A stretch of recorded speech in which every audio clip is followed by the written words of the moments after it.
বিএনপিতে করোনার প্রভাব এবং করোনার বিস্তৃতি ইত্যাদি নিয়ে আমরা আলোচনা করব। আমাদের জীবনে এটি একটি গুরুত্বপূর্ণ বিষয় যে এই মুহূর্তে করোনার কারণে আমরা যে ধরনের বাস্তবতায় প্রবেশ করেছি তা নিয়ে কথা বলার জন্য আমরা যে অতিথি আছে তাদের সঙ্গে একটু আলাপ করে দিই। প্রথমেই আমার সঙ্গে আজকে আলোচনায় যুক্ত আছেন গণস্বাস্থ্য কেন্দ্রের প্রতিষ্ঠাতা এবং ট্রাস্টি জাফরুল্লাহ চৌধুরী, আছেন স্বাস্থ্য অধিদপ্তরের হেলথ ইমার্জেন্সি অপারেশন এবং কন্ট্রোল রুমের সহকারী পরিচালক ডক্টর আয়েশা আক্তার, এবং আছেন বাংলাদেশ হেলথ রিপোর্টার্স ফোরামের সভাপতি তৌফিক মারুফ। দর্শক, চাইলে আপনারাও আমাদের সাথে যুক্ত হতে পারেন, আপনাদের মতামত জানাতে পারেন স্ক্রলে যে নাম্বারগুলো, টেলিফোন নাম্বারগুলো দেখা হচ্ছে সেগুলোতে। আর জানিয়ে রাখি, অনুষ্ঠানটা একযোগে ফেসবুক এবং ইউটিউবে সরাসরি সম্প্রচারিত হচ্ছে। আমরা তুলে যাচ্ছি আলোচনায়। প্রথমেই ডক্টর জাফরুল্লাহ চৌধুরী, আপনাকে দিয়েই শুরু করবো। আপনাকে অভিনন্দন জানাচ্ছি আজকে আপনারা যে কিটটি আবিষ্কার করেছেন করোনা পরীক্ষার জন্য। প্রথমে একটু এটা সম্পর্কে জানতে চাই। আমরা সকাল থেকেই আপনার যে সংবাদ সম্মেলন, তারপর থেকেই এটি নিয়ে আলাপ আলোচনা চলছে, কিন্তু একটি গুরুত্বপূর্ণ বিষয় হচ্ছে সরকারের কোনো প্রতিনিধি যাননি। আপনি তাদের আমন্ত্রণ জানিয়েছিলেন, তারা যাননি সেখানে। প্রথমেই যদি একটু বলেন যে কেন যাননি তারা, আপনাকে কোনো ব্যাখ্যা কি দিয়েছেন তারা? না, এটা সম্ভবত ওনারা কেন আসতে পারেননি, কালকে ওনারা হঠাৎ আমাদেরকে জানালেন যে এটা ওনারা আসতে পারবেন না, এটা না করতেই। আমরা যেটা বলতে, ওনারা যেটা জানালেন যে এটা আপনারা মার্কেটিং করতে, মার্কেটিং এর তো প্রশ্ন আসে না। আমরা তো আসলে আপনাদের অনুমোদন চাইছি, আমরা এটা জমা দেব, আপনাদের কাছে জমা দিচ্ছি। আমরা তৈরি করেছি এই উদ্ভাবন পদ্ধতিটাকে, সেটা যাতে আপনারা পরীক্ষা নিরীক্ষা করে এটাকে অনুমোদন দেবেন, তারপর আমরা বাজারজাত করব। আমার মনে হয় কি, এটা মন্ত্রী মহোদয়কেও আমরা আমন্ত্রণ করেছিলাম 3 দিন আগে, উনি উত্তর দেন না। আমরা বারে বারে চাচ্ছিলাম উনি একটা উত্তর দেওয়ার জন্য। সম্ভবত যেটা করোনার কারণে সবার তাদের একটা অতিরিক্ত ব্যস্ততা রয়েছে, সেই কারণে হয়তো ওনারা। কিন্তু একজন প্রতিনিধি তো যেতে পারতেন, সেটা ব্যস্ততা তো সবারই আছে, সেটা আছে। কিন্তু একটা জিনিস, আমি গত 2 দিন ধরে আপনার বক্তব্য শুনছি বিভিন্ন চ্যানেলে এই কিট নিয়ে। আপনার কি মনে হয় সরকারের মধ্যে কোনো দ্বিধাদ্বন্দ্ব আছে বা সরকারের কোনো অসহযোগিতাও আছে? কারণ আপনি একবার বলেছিলেন যে আপনাকে 10 দিন পর্যন্ত আপনার ব্লাড স্যাম্পলের জন্য ঘুরতে হয়েছে, পরে প্রধানমন্ত্রী কার্যালয়ের হস্তক্ষেপে আপনি ব্লাড স্যাম্পল পেয়েছেন। এটা দুর্ভাগ্যজনক, যে এটা ঘটনাটা একটু দুর্ভাগ্যজনকই। তবে আমার মনে হয় উনাদের ব্যস্ততার কারণে, উনাদের কারণে এই কিটের গুরুত্বটা ওনারা উপলব্ধি করতে পারছেন না। ওনারা গতানুগতিক পদ্ধতিতে যাচ্ছেন, আসো যাই দেখি, দেখা যাক কি হবে, সেই জাতীয়। তাহলেও আমি ঠিক ওটাকে এই জন্য খুব বেশি না। আগামীকাল ওনারা সময় দিয়েছেন, আগামীকাল। তার মানে আগামীকাল ওনারা আসবেন না, আপনারা পৌঁছে দেবেন? আমরা যাব, আপনারা যাবেন? আমাদেরকে যাব। ওনারা বলছেন যে এটা পাঠালে ওনারা ইভ্যালুয়েশন করবেন, করুক। ইভ্যালুয়েশন করাটা তো স্বাভাবিক নিয়ম, ওটা তো আশ্চর্য কোনো ব্যাপার না। না, সেটা হতে পারে, আপনার তো সে ব্যাপারে কোনো আপত্তি নেই, আমি দেখেছি গত 2 দিন আপনার বক্তব্য। আরেকটি জিনিস হচ্ছে যে দুটো বিষয়, একটি হচ্ছে থার্ড পার্টি দিয়ে এটিকে ভেরিফাই করে নেওয়া, একটা বিষয় আছে, সেটা হয়তো জানি না ওনারা করবেন নিশ্চয়ই, বা আপনারাও কি থার্ড পার্টিকে দিয়ে করাবেন কিনা সরকারের বাইরে? না, আমরা এটা সরকারের, আমরা তো করেছি নিজেরা, এবং এটা সরকারের দায়িত্ব। সরকারের যে ঔষধ প্রশাসন, ওনারা যাকে ইচ্ছা দিতে পারেন, যাকে ইচ্ছা তাকে দিয়ে করাতে পারেন, যাকে যেমন। আরেকটা বিতর্ক যেটা সরকারের পক্ষ থেকে তোলা হচ্ছে, আমি কালকে শুনেছি আপনার সঙ্গে ওষুধ প্রশাসনের একজনের বিতর্ক শুনেছে, যে র্যাপিড টেস্ট নিয়ে সরকারের একটা ভিন্ন মত আছে, বা অনেক জায়গায় এটা নিয়ে অনেক ধরনের মন্তব্য করা হয়। এটি আপনার, এটা কি র্যাপিড টেস্ট না এটা? আপনি আবার এক জায়গায় বলছেন এটা পিসিআর এর প্রায় সমান রেজাল্ট পাওয়া যায়। টেস্টের এটার সংজ্ঞায়িত করছেন কিভাবে? এটা কি ধরনের টেস্ট আসলে? এটা একটা র্যাপিড টেস্ট, এই ব্যাপারে কোনো সন্দেহ নেই, কারণ এটা দ্রুত অল্প সময়ের মধ্যে এটা করা যায়। এটা র্যাপিড টেস্ট, এটার নামই এটা র্যাপিড ডট ব্লড। এটাতে এটার নামে কি আসে যে একজন, আর কথা এটা দ্রুত করা যায়, অল্প সময়ে করা যায়, খুব সহজে করা যায়, এবং এটার কার্যকারিতাটা পিসিআর এর প্রায় কাছাকাছি, যেটা সমতুল্য। আমরা যেটা করেছি, আমরা যে জন্য রক্ত চাচ্ছিলাম এই কারণে, পিসিআর দ্বারা আমাদের আমাদের দেশের যে কয়েকটা করোনাকে নির্ধারিত করা হয়েছিল, যেটাকে প্রমাণিত হয়েছিল, আমরা দেখছিলাম যেটা পিসিআর যেটা ধরতে পেরেছে, আমাদের র্যাপিড টেস্টটা সেগুলিকে আইডেন্টিফাই করতে পারি কিনা। তা আমরা দেখেছি যে ওখানে ওটা করা সম্ভবপর। আমি আসবো ডক্টর চৌধুরী, আপনার কাছে আবার আসবো। আপনি দীর্ঘদিন পাবলিক হেলথ নিয়ে কাজ করছেন। আমি বিশেষ করে বাংলাদেশের সামগ্রিক করোনা পরিস্থিতি নিয়েও আপনার মতামত জানতে চাইবো। আমি একটু তৌফিক মারুফ, আপনি স্বাস্থ্য নিয়ে মানে রিপোর্টিং করেন দীর্ঘদিন। আজকে যে জাফরুল্লাহ চৌধুরীর বিষয়টা নিয়ে সরকার এবং গণস্বাস্থ্য কেন্দ্রের যে এক ধরনের টানাপোড়েনই বলা যেতে পারে, বিষয়টাকে একজন গণমাধ্যম কর্মী হিসেবে আপনি কিভাবে দেখছেন? তৌফিক মারুফ। জি, ধন্যবাদ দাদা। আমি স্বাভাবিকভাবে আমার কাজের ক্ষেত্র হিসেবে আমি এটাকে পর্যবেক্ষণ করছিলাম খুব ভালোভাবেই। তো প্রথমত আমাদের শ্রদ্ধাভাজন যিনি বাংলাদেশের স্বাস্থ্য খাত এবং এখন এক ধরনের আবার রাজনৈতিক ভাবে উনি খুবই শ্রদ্ধাভাজন সবার কাছে, আমি সেই জায়গা থেকে ওনাকে শ্রদ্ধা জানিয়েই একটু আমার পর্যবেক্ষণ হিসেবে আমি যদি এইভাবে বলি, প্রথমত আমি যখন শুনলাম যে ওইখানে স্বাস্থ্য অধিদপ্তরে বা সরকারের তরফ থেকে কেউ যাননি, এটি জাফরুল্লাহ চৌধুরীর ব্রিফিং এর এক পর্যায়ে উনি আক্ষেপ করছিলেন এবং বলছিলেন, যেটি আমরা দেখছিলাম টেলিভিশনে লাইভ প্রোগ্রামের সময়। তো পরপরই আমি স্বাস্থ্য অধিদপ্তরের একাধিক ব্যক্তির সঙ্গে আমি কথা বলেছি। তো ওনারা যে কথাটা বললেন সেটি হচ্ছে যে একটা নর্মস হিসাবে যেটা বলা হয় যে কোনো প্রাইভেট কিংবা বেসরকারি প্রতিষ্ঠান এই ধরনের কোনো উদ্যোগে তারা স্বাগত জানায়, কিন্তু এই ধরনের কোনো উদ্যোগের ক্ষেত্রে যদি কেউ কোনো কিছু গভর্নমেন্টকে দিতে চায়, সেটি নর্মালি তারা গিয়ে গভর্নমেন্ট সেই অথরিটির কাছে পৌঁছে দিয়ে আসে। এইটাই এক ধরনের রেওয়াজ হিসাবে ওনারা দেখতে চান বিষয়টিকে। তো সেই জায়গা থেকে ওনারা বলছেন যে এখন কি তৌফিক মারুফ, আমরা একটা দুর্যোগের মধ্যে আছি এবং এমন দুর্যোগ এটি যেটি আমরা কখনো ফেস করিনি। এই সময় কি রেওয়াজ অনুসরণ করাটা জরুরি, নাকি সরকারের দিক থেকে যথাসম্ভব সহযোগিতার হাত বাড়িয়ে দেওয়াটা খুবই জরুরি? হ্যাঁ, এই প্রশ্নটি দাদা আমি ঠিকই ওনাদেরকে আমি করেছিলাম। ওনারা তখন যা বলেছেন যে দেখেন, আমরা যখন শুনতে পেরেছি যে ওইখানে একটা প্রেস কনফারেন্স করবে, এটি যদি এমন হতো যে শুধুমাত্র আমাদের প্রতিনিধি গিয়ে সেটা নিয়ে আসতো, সেটি একটি বিষয়, কিন্তু ওইখানে এমন একটি আনুষ্ঠানিকতা করা হয়েছে যেখানে এক ধরনের বাণিজ্যিক একটি প্রবণতা দেখা গেছে। এটি একটি। আরেকটি বিষয় আমি যদি স্পেসিফিক করে বলি, আমি আইডিসিআর এর যিনি ডিরেক্টর, ওনার সঙ্গে আমি একটু আগেও কথা বলেছিলাম।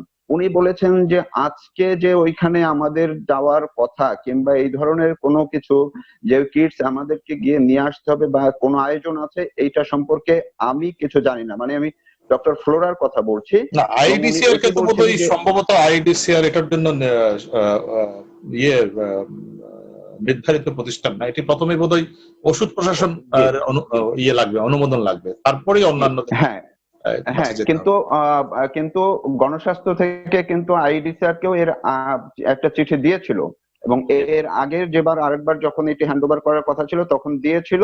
সেইটি ওনারা বলেছেন যে আমাদেরকে ওই দফায় ওনারাই জানিয়েছিল, কিন্তু পরে আবার তারাই চিঠি দিয়ে আমাদেরকে না বলেছে যে আমাদের একটু সমস্যা, আমরা এই কারণে আমরা পরে জানাবো, কিন্তু এরপরে আর জানাই নাই। আমি যতদূর এখন আমার একটু পর্যবেক্ষণ হলো এই জিনিসটা, যে আসলে যখন গণস্বাস্থ্য খুবই মহৎ উদ্যোগ দিয়েছেন এবং এইটা আমরাও আশা করি যে এটি সফল হলে বাংলাদেশের মানুষের জন্য খুব ভালো হবে, কিন্তু এটি আসলে তারাও পারতেন একটি জায়গায় যে একটা টিম গিয়ে, প্রতিনিধি গিয়ে এটি হ্যান্ড ওভার করে আসতে পারতেন। যেমন আপনি দাদা যেটি বললেন যে সরকারের জায়গা থেকে ওই যে রেওয়াজের কথাটি, সেটি সরকারের জায়গা থেকে সরকার হয়তো ভুল করেছে, কিন্তু গণস্বাস্থ্যের জায়গা থেকেও তারা যেটি আগামীকালকে হয়তো করবেন, ওটিও যদি করতেন তাইলে বিতর্ক তৈরি হতো না। আচ্ছা, ধন্যবাদ। আমি তৌফিক মারুফ আপনার কাছে আবার আসবো। ডক্টর আয়েশা আক্তার, প্রথমে আপনাকে ধন্যবাদ জানাচ্ছি আমাদের সাথে যুক্ত হওয়ার জন্য। আমি একটু জানতে চাচ্ছি যে এই বিষয়টা নিয়েও আপনি একটু মতামত দিতে পারেন। পাশাপাশি আরেকটি গুরুত্বপূর্ণ, যেহেতু আপনি হেলথ ইমার্জেন্সি অপারেশনসে আছেন, আজকে গণমাধ্যমে বিভিন্ন জায়গায় একটি রিপোর্ট আছে, আপনি দেখবেন প্রথম আলো সহ বিভিন্ন কাগজে এই রিপোর্টটি আছে, সেটি হচ্ছে অক্সিজেনের অভাব হাসপাতালগুলোতে, বিশেষ করে কোভিড হাসপাতাল যেগুলোকে চিহ্নিত করা হয়েছে। এটি মানে এক ধরনের বিপর্যয় ডেকে আনবে কিনা, ডক্টর আয়েশা আক্তার, আপনি কি বলেন? ধন্যবাদ। প্রথমে যে কোশ্চেনটা সবাইকে শ্রদ্ধা জানিয়ে বলছি, আসলে র্যাপিড যে টেস্টটা, এটা হলো যে কেস ডিটেকশনের জন্য কিন্তু এনাফ না। কেস ডিটেকশনের জন্য আরটিপিসিআর, যেটা রিয়েল টাইম পিসিআরটা, সেটা কিন্তু হলো যে অবশ্যই এফেক্টিভ এবং এটা ভালো রেজাল্ট পাওয়া যায়। র্যাপিড টেস্টে কিন্তু ফলস পজিটিভ নেগেটিভ হওয়ার চান্স বেশি থাকে। এটা আমরা সেরো সার্ভেলেন্স অথবা আমাদের র্যান্ডম স্যাম্পলিং করে একটা কমিউনিটিতে আক্রান্ত হলে সেখানে কতগুলো কেস পাওয়া যাচ্ছে, সেই হিসেবে আমরা রিসার্চ পারপাস আমরা নিব। তো এটার কারণে কিন্তু এটাকে মানে আমাদের লাইনে আনার জন্য অবশ্যই এটাকে বিএমএডসি, তারপরে যে আপনার ডাব্লিউএইচও রেকমেন্ডেশন করে কিন্তু কাজটা করতে হবে।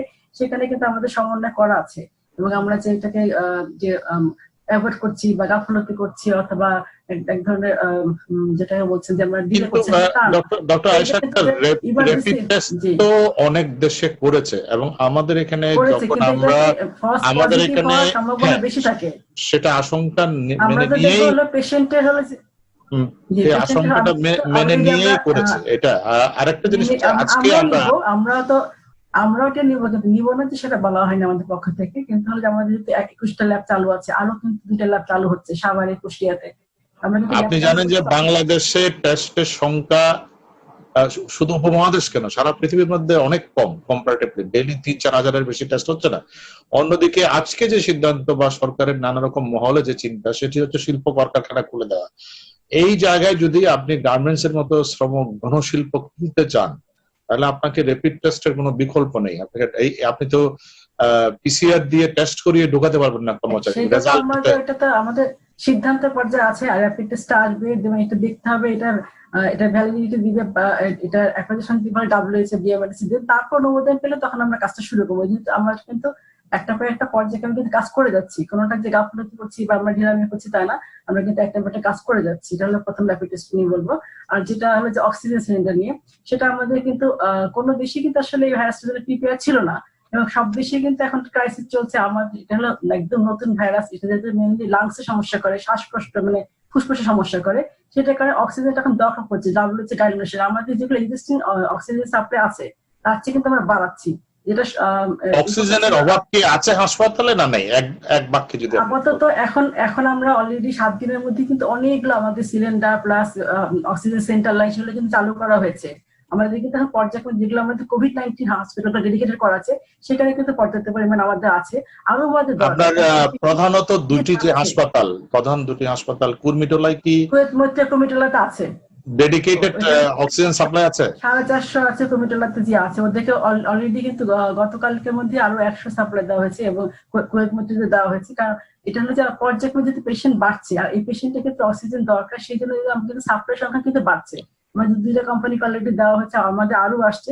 আমরা কিন্তু অলরেডি অনেক 1-2 দিনের মধ্যে কিন্তু অনেকটা আমরা আপডেট করে ফেলতে পারছি, এবং এগুলো মোটামুটি আমরা পর্যায়ক্রমে রেডি করছি। আমরা হাসপাতাল রেডি করছি, আমাদের আইসোলেশন সেন্টার রেডি হচ্ছে, বসুন্ধরা, ডিএসসিসি মার্কেটে। এগুলো কিন্তু আসলে পর্যায়ক্রমে একটা কাজ, সম্মিলিত ভাবে কিন্তু একসাথে করতে হয়, সবকিছু প্রিপেয়ারটা একসাথে থাকে। কিন্তু আমরা যে এই তো বড় বড় ফিল্ড হাসপাতাল করছি, বা আমরা যে চিকিৎসার জন্য বিভিন্ন হাসপাতালে, আমাদের কি পর্যাপ্ত স্বাস্থ্যকর্মী আছে, ট্রেইনড স্বাস্থ্যকর্মী যারা?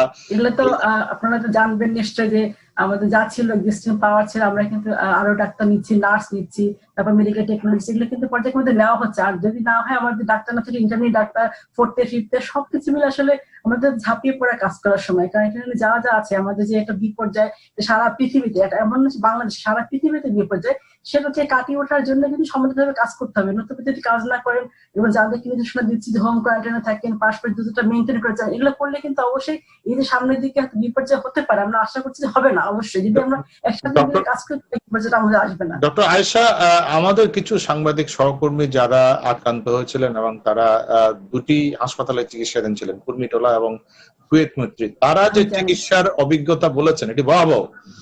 এবং এই আমরা ফার্স্ট হ্যান্ড একজন রোগীর মুখ থেকে যে ধরনের অভিজ্ঞতার কথা শুনলাম, সেখানে চিকিৎসা পাওয়া বা তার নার্সিং এর ব্যাপারটা, এই জিনিসগুলো কি আপনারা মনিটরিং করেন? কি ধরনের চিকিৎসা চলছে, ডাক্তাররা যায় কিনা রোগীর কাছে, নার্সরা যায় কিনা রোগীর কাছাকাছি? আমাদের সাংবাদিক বন্ধুরা গণমাধ্যমে যে সমস্ত প্রতিক্রিয়া দিয়েছেন, এগুলো কি শুনেছেন আপনারা?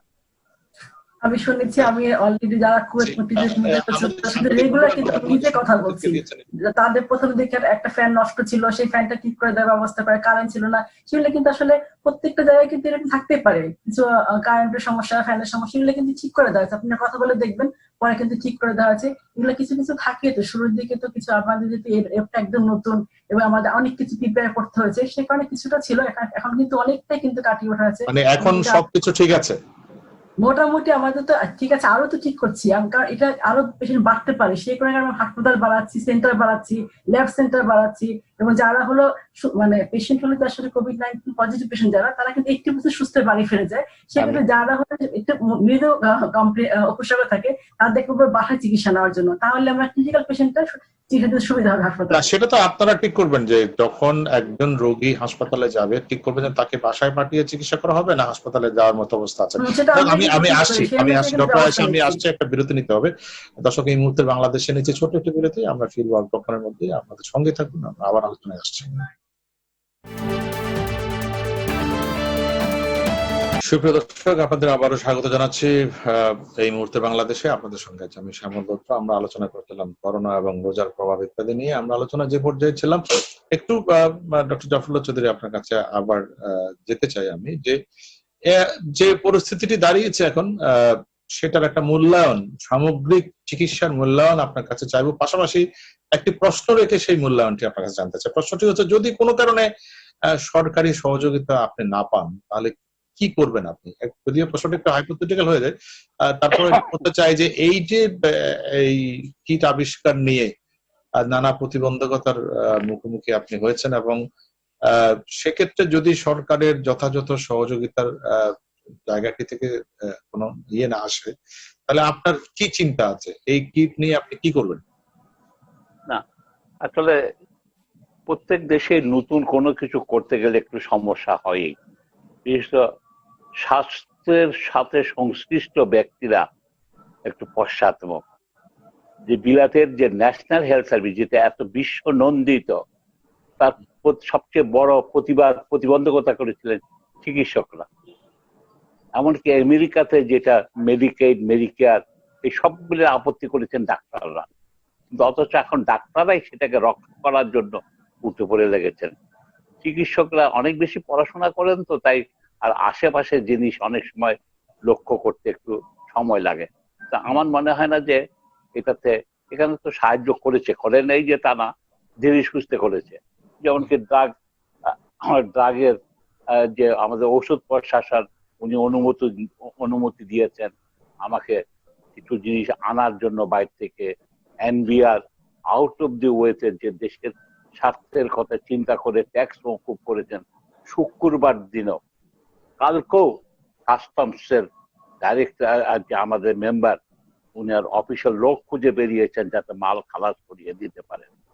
আমি আমার ইতেও বলেছি যে আমাদের ফরেন অফিসের, আমাদের চায়নায় যে আমাদের রাষ্ট্রদূত, সরকার যে করে নাই। তারপরে তো লাস্ট বাট নট লিস্ট, প্রধানমন্ত্রীর যে সচিবালয়, প্রধানমন্ত্রীর অফিস, আমাদের এই টেলিফোন পাওয়ার সাথে সাথে অন্য স্বাস্থ্য মন্ত্রণালয়ে 25 বার ফোন করেও আমি কাউকে ধরতে পারিনি, কিন্তু ওনারা সঙ্গে সঙ্গে ফোনটা ধরেই বলেছেন ছাড়েন, দেখি কি করেন, সাহায্য করেছেন। সেটাকে দেরিতে হলেও আমার মনে হয় না যে এটাকে হবে, এইটাকে আমরা উত্তীর্ণ হব। সরকার এটা ভালো কাজ, ভালো, এটা আমাদের কোনো আরেকটি প্রশ্ন আপনাকে করতে চাই আমি একটু, যেহেতু আপনি দীর্ঘদিন ধরে পাবলিক হেলথ নিয়ে কাজ করেন, যে এখন আমাদের যে করোনা চিকিৎসার অবস্থা, সেখানে আসছিলাম, সেটি কি অবস্থায় আছে? আমি সেখানে আসছিলাম, আমি আসলে সেখানে আমার ওটার পরে বলছি যে যাই হোক, এটা সরকার সাহায্য করবে, আমি নিশ্চিত। একটা ভালো কাজকে এটাকে করবে না অনেকের, কারণ সবাই তো এরকম অন্ধ, কিছু কিছু লোক মনে করছে যে এটা সাহায্য পাবো আমরা, এবং এটা সত্তর অনুমোদনও হবে। যেটা বলছিলাম, যেটা নিয়ে আমি আপনাদের সবার দৃষ্টি আকর্ষণ করতে চাচ্ছি, 26শে মার্চ বিশ্ব স্বাস্থ্য সংস্থা একটা রিপোর্ট প্রকাশ করেছিলেন। তারা ভয়ানকভাবে উদ্গ্রীব ছিল বাংলাদেশের স্বাস্থ্য ব্যবস্থার অব্যবস্থা, কেন্দ্রিকতা, সবকিছু ঢাকা শহর কেন্দ্রিক, এক জায়গাতে থাকা। এবং আমি কয়েকবার বলেছি, আপনারা যদি লক্ষ্য রাখেন, আমি যে আপনারা ভেন্টিলেটরের কথা বলছেন, অক্সিজেনের কথা বলছেন না। ঠিক এখন যে পত্রিকাতে যে তার আমরা সত্যকে স্বীকার করার সাহস আমাদের থাকা দরকার। আজকে অক্সিজেন নাই, এই জন্য আমার ঠিক ডাক্তার দায়ী তা না, তবে ডাক্তারের দায়িত্ব এটা যে আমাদেরকে আরো আগে থেকে সতর্ক করা উচিত ছিল। কারণ এই রোগের চিকিৎসাটা কি, তাকে অবস্থা খারাপ হয়ে গেলে অক্সিজেন দিতে হবে। তারপরে যে দেখেন এই সেবিকাদের অনাগ্রহ, আপনারা যে কথাগুলি বলছেন এটার জন্য কোথাও একটা ইতিহাস লেখার প্রয়োজন নাই, এটা একান্ত সত্য কথা, ঘটনা। আপনার গত কয়েকদিনের যদি টেলিভিশনও দেখেন, সেখানে অক্সিজেন খেলছে রোগীর আত্মীয় স্বজন, নার্স সেখানে আছে, আশেপাশে আছে যে তাই না। এবং এটা যদি দেখেন, এখানে চিকিৎসক বেশি আক্রান্ত হয়েছেন, নার্স কম আক্রান্ত হয়েছেন। ব্যাপারটা কি? কিন্তু বিষয়টা কিন্তু উল্টা হওয়ার কথা, কারণ নার্স তো সার্বক্ষণিক ভাবে থাকা উচিত। হ্যাঁ, নার্স তো সবচেয়ে বেশি কাছাকাছি যায় রোগীর, উনি অনেক বেশি। ওইটাতে প্রমাণ করে উনি তার রোগীর কাছে যান নাই। যতটা ওনার সুন্দর শাড়িটা পরা বা ওড়না ঠিক করা এইসবে যতটা ব্যস্ততা দেখিয়েছেন, এখানে কিন্তু তাই রোগীর আত্মীয় স্বজন, তার মানে এই ব্যবস্থাপনাগুলো যথাযথভাবে হচ্ছে না। এটা নিয়ে ডব্লিউএইচও আগে থেকে এটা করেছে। আর আপনারা যেটা এটাও একটা ভুল কাজ করেছেন ডাক্তার মহোদয়, সাংবাদিকের সংখ্যা কত আর ডাক্তারের সংখ্যা কত, সে অনুপাতটাও ঠিক সেভাবে করা যাবে না। না, সেটা আলাদা বিষয়। আমি তৌফিক মারুফ, আপনি কি একমত কিনা যে স্বাস্থ্য ব্যবস্থাপনার নিয়ে যেহেতু আপনি কাজ করেন, এই অব্যবস্থাপনার কারণেই আমরা আসলে এক ধরনের কঠিন বাস্তবতায় পড়েছি। আমরা দেখতে পাচ্ছি ডাক্তাররা আক্রান্ত হচ্ছে, অনেকেই বলে যে আমরা মানসম্মত সামগ্রী তাদেরকে সরবরাহ করছি না, ব্যবস্থাপনা দুর্বল। এই কারণেই কি আমরা একটা শব্দ আমি যোগ করতে চাই, দেখেন এটা আমাদের পেশাগত হেজার্ড। যেমন কি আজকে সাংবাদিক সত্য কথা বলার জন্য যে বিপদে পড়েন, ডাক্তারকে রোগীর কাছে যেতে হবে, এই সমস্যায় আমরা পড়বই। এটার জন্য দুর্ভাগ্যজনক আমার এতগুলি আমার সহকর্মী, আমার জুনিয়র ইরা। ধন্যবাদ ডক্টর জাফরুল ইসলাম, আপনার ধন্যবাদ। যুদ্ধ লাগলে সৈনিকরা আহত হবে, যেতে হবে। তৌফিক মারুফ। জি, আমি আমাদের শ্রদ্ধাভাজন ডক্টর জাফরুল্লাহ চৌধুরী যে শেষের কথাটি বললেন যে যুদ্ধে যেতে হলে, যুদ্ধে গিয়ে আহত হওয়া, সেই ঝুঁকিটা নিয়েই যুদ্ধে নামতে হবে। তো এই মানসিকতার জায়গাটা আসলে প্রথম দিক থেকে আমার কাছে মনে হয়েছে যে আমাদের চিকিৎসক বা অন্যান্য চিকিৎসা কর্মী যারা ভাই বোন আছে তাদের একটা বড় ধরনের ঘাটতি ছিল। এই ঘাটতি আর সরকারের যে ব্যবস্থাপনার যে ঘাটতি, এই দুইটা যুক্ত হয়ে গিয়েছিল। এবং যুক্ত হয়ে আমরা, আপনি যে কথাগুলো বললেন যে কুয়েত মৈত্রী এবং কুর্মিটোলায় যে ধরনের ভোগান্তি দেখেছে এবং এখনো শুনছি, অর্থাৎ সেখানে যে যেই চিকিৎসক পাওয়া যাচ্ছে না, নার্স পাওয়া যাচ্ছে না, রোগীদের স্বজন যারা নিজেরাই এটা ওটা টানা হেঁচড়া করছেন।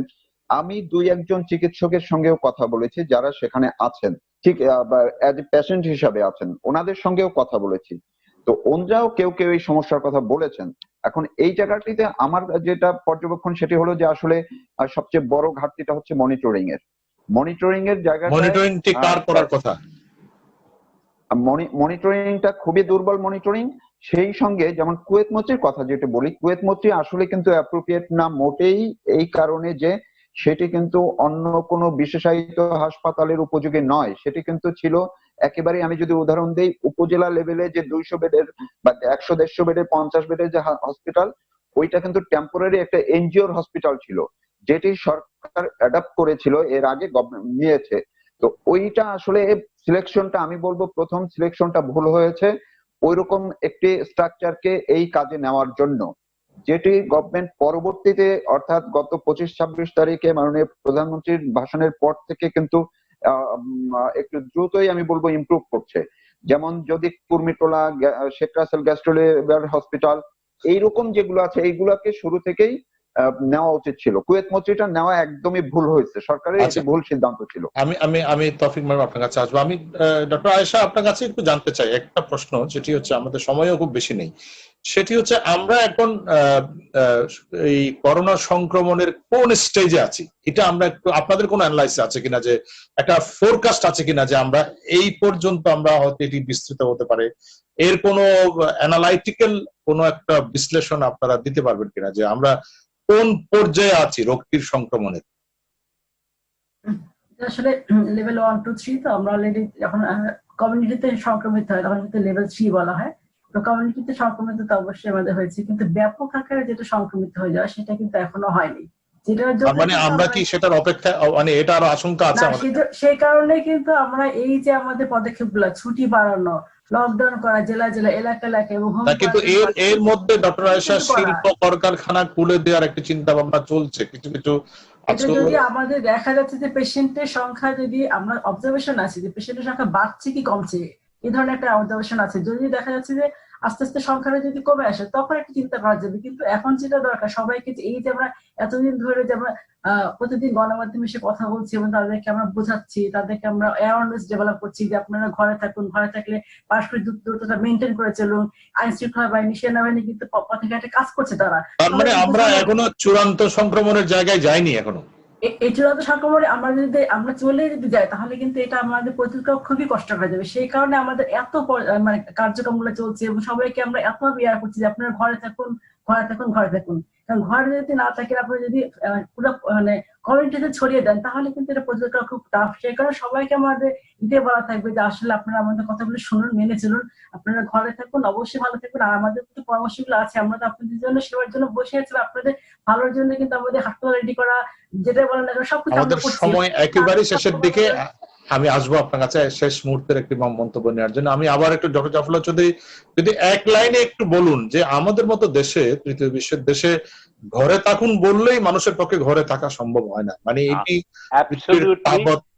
তাবৎ অর্থনীতিবিদরা বলেন যেখানে জীবিকার অনেক বেশি গুরুত্বপূর্ণ জীবনের চাইতে। এক লাইনে যদি একটু বলেন আমরা এখন কি করণীয়? অত্যন্ত খাঁটি কথা বলেছেন। বাঘ বনে থাকে, বনে খাবার অভাব পড়লে লোকালয়ে চলে আসবে। আজকে ঘরে থাকুন, এটা দরকার আছে, কিন্তু তার খাওয়াটা নিশ্চিত করতে হবে। অন্তত 1 মাসের পুরা পরিবারের খাওয়াটা দিলে তার ভয়টা কমবে। তারপরে আংশিক ভাবে কিছুটা ছেড়ে দিতে হবে। এটা কৃষির উৎপাদনকে করার জন্য আমাদের বিভিন্ন রকম সাহায্য আছে। খাদ্য দিতে হবে, চিকিৎসা দিতে হবে, আউটডোর গুলি খোলা থাকতে হবে। আজকে এই আমাদের ডিজিটাল চিকিৎসা নিয়ে বিকাশের মাধ্যমে পয়সা নেওয়া, এইসব কাজ হচ্ছে, এটা অনৈতিক বলে আমি মনে করি। আমাদের সবাইকে মিলে এই বিরাট সংগ্রামে অংশ নিতে হবে। তার একটা প্রক্রিয়া হলো আমাদের এই JP.plot। আচ্ছা, থ্যাংক ইউ, ধন্যবাদ। তৌফিক ফারুক, আমি এই জিনিসটাতে আপনার মন্তব্য চাই। আমরা যে খুলে দেওয়ার চিন্তা ভাবনা করছি, এটি বাংলাদেশে এখনো সংক্রমণের রোধ, যেটি ডক্টর আয়েশা বললেন যে এখনো আমরা আতঙ্কের মধ্যে আছি। সেক্ষেত্রে একদিকে এটি যেমন সত্য কথা, অন্যদিকে বাস্তবতা হচ্ছে যে মানুষের আসলে খাদ্য দেয়া, বাংলাদেশ মানুষের অর্থনৈতিক অবস্থা নিশ্চিত করা, এটি কঠিন একটি বাস্তবতা বাংলাদেশের জন্য। সেটি কতখানি সম্ভব বাংলাদেশের বাস্তবতায়? তৌফিক ফারুক, যদি একেবারে এক লাইনে একটু। হ্যাঁ, আমি এক লাইনে বলছি, সেটি হচ্ছে যে এই বিতর্ক কিন্তু এখন বৈশ্বিক বিতর্ক। যেমন বিশ্ব স্বাস্থ্য সংস্থা, পৃথিবীর অনেক উন্নত দেশে খুলে দিচ্ছে, আমেরিকার মতো দেশে খুলে দিচ্ছে, ইউরোপের অনেক দেশে ওপেন আপ, যদিও সংক্রমণ কমেনি তাদের দেশে। যে একদমই বিশ্ব স্বাস্থ্য সংস্থা এবং জাতিসংঘ বিপরীতমুখী অবস্থানে রয়েছে। বিশ্ব স্বাস্থ্য সংস্থা বলছে এখন কোনোভাবেই লকডাউন তুলে দিলে সামনে আরো ভয়াবহ বিপদ হবে। আর জাতিসংঘ বলছে যে না, লকডাউন দীর্ঘমেয়াদী করলে মহামারী এটাই দুর্ভিক্ষের রূপ নেবে এবং তখন মৃত্যুটা আরো বেশি হবে। বাংলাদেশের প্রেক্ষাপটে আসলে আমার কাছে মনে হচ্ছে যে সরকার একদিকে আমরা ঘরে থাকার কথা বলছি, আর একদিকে বাণিজ্যিক বা অর্থ বাণিজ্যের চাপের কারণে সরকারকেই আবার এখন বলতে হচ্ছে যে না, কলকারখানা চালু করা, অফিস আদালত সীমিতভাবে চালু করা। তো একটি দ্বিমুখী একটি অবস্থানে কিন্তু আমরাও বাংলাদেশের এখন সিচুয়েশন আছে।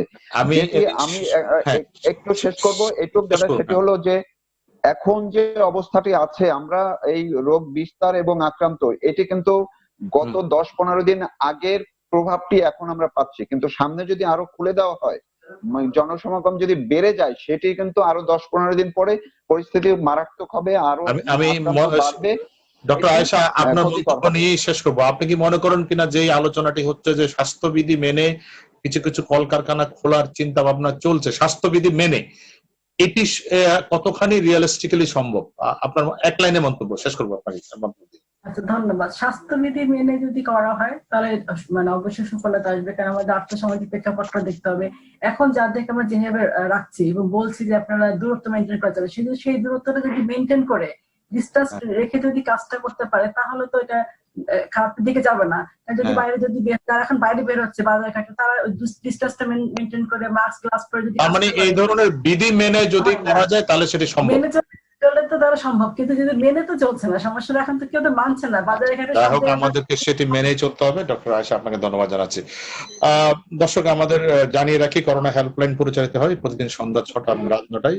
দেখার আমন্ত্রণ জানিয়ে শেষ করছি।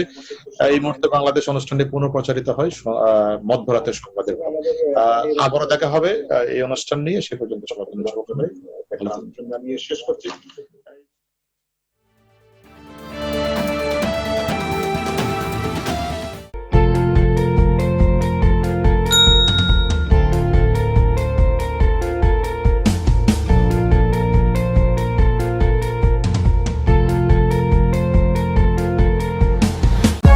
For more updates, subscribe